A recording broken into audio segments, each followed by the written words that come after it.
So today we're gonna be talking about calorie deficit.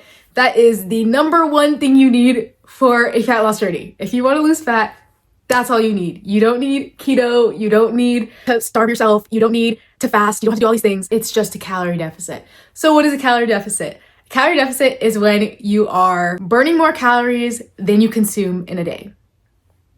How do we do this? How do we know how many calories we burn in a day? The only way that you can almost 100% keep track of this is by tracking your calories, your food, and your macros. I know calories, food, tracking, stuff like that can be a trigger for some people. One of the biggest things I say is you can't hate yourself into a body you love. One of the harder parts, how do you know how many calories you're burning in a day?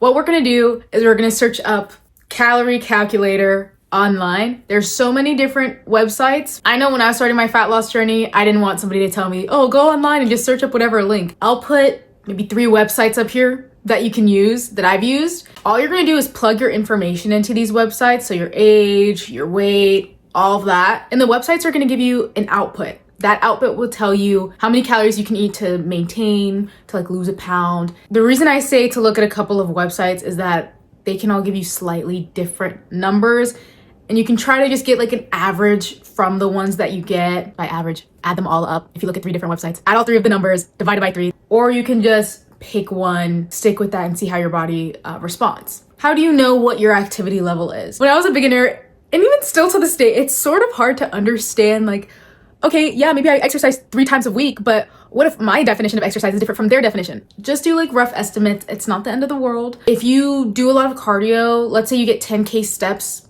every day, you can knock your activity level up 1, maybe even 2. But if you do 10,000 steps a day, I'd say maybe go up 1. If you do more than 10,000 steps every single day, knock it up a 2nd activity level. Now, how do we figure out how many calories we eat in a day? As I said, we're gonna track our calories, and there are so many apps out there. You find what works for you. Nowadays, you gotta pay for every single app, but I like to use macros first. I know a lot of people use MyFitnessPal. I've never used that. You can use it if you want. So now that we have our app, you're also gonna wanna buy a food scale. You can get them for super cheap. I think I saw one for like $6.99 at Walmart. I resisted buying a food scale for so long, but it gave me so much peace. And I've done fat loss journeys without one, so it's definitely possible. Working out and having to eat right and all this stuff is already hard enough. Getting the food scale is one way to make it easier on yourself mentally, to not have to keep track of everything. But yeah, get a food scale, get the app. Every time you make a meal, you're just gonna measure using the food scale. You can probably find a tutorial online if it's not easily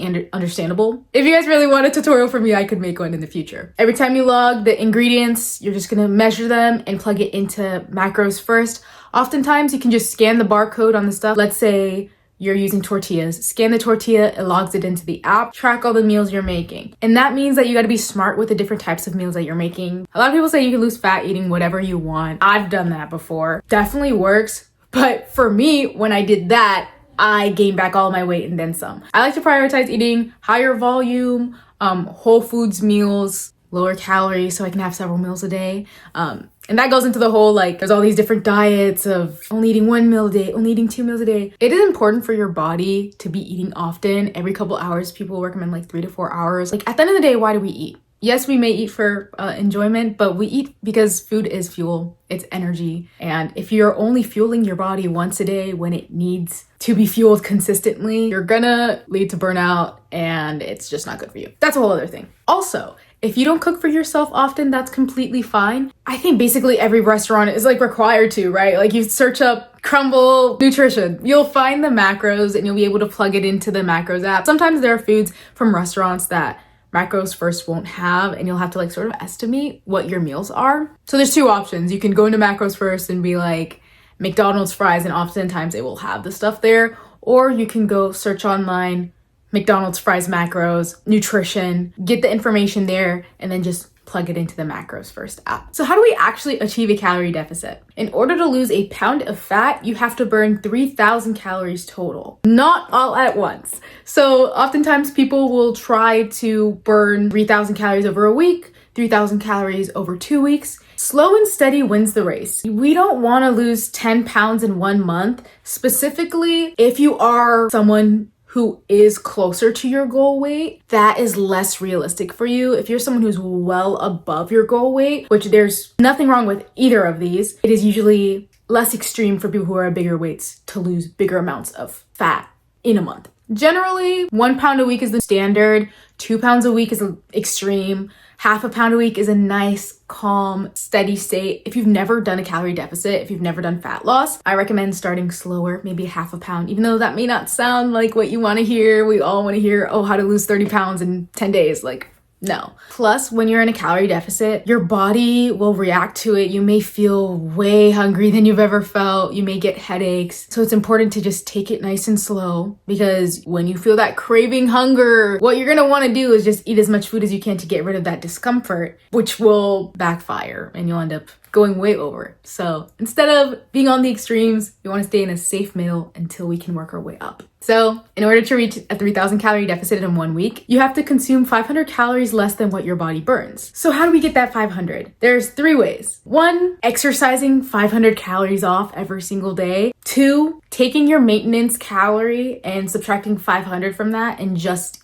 eating that much without any exercise. Or 3, exercise half of the amount that you need to lose and eat less the other half. So if we're doing a 500 calorie deficit, exercise and burn 250 calories, eat 250 calories less than your maintenance. And that brings the question of, how do I know I'm burning 250 calories when I'm exercising? I have a fitness watch. This is an off-brand one that I got from Amazon for like $60. Fitness tracking watches are not 100% accurate. It's just like these macro tracking apps, websites. They can give you a number, but you want to be in the ballpark of that number. And you especially don't want to overestimate how many calories you think you're burning, because it'll take you longer to lose the weight. So if your watch tells you that you burnt 500 calories, it's good to have a mental note of, okay, yeah, I burnt 500 calories, but maybe try to eat according to thinking that you burnt 450 calories. It's not an exact science. I just don't want you to lean on the numbers as a crutch and then complain when you're losing not the exact 16 ounces in that week that you thought you were gonna lose. Everything is usually up in the air. Numbers are rough estimates. I also wanted to point out, when it comes to exercise, weightlifting doesn't burn as many calories as you think. My recommendation is doing weightlifting plus cardio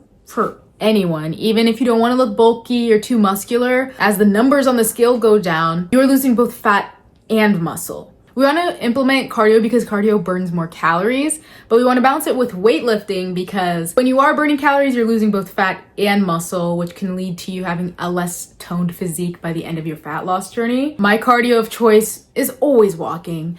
I've literally lost several pounds just by walking alone, which gave me results where I looked, the term is skinny fat. If you just don't want your physique to look like what people call skinny fat, you need to do cardio, weightlifting, plus eating protein.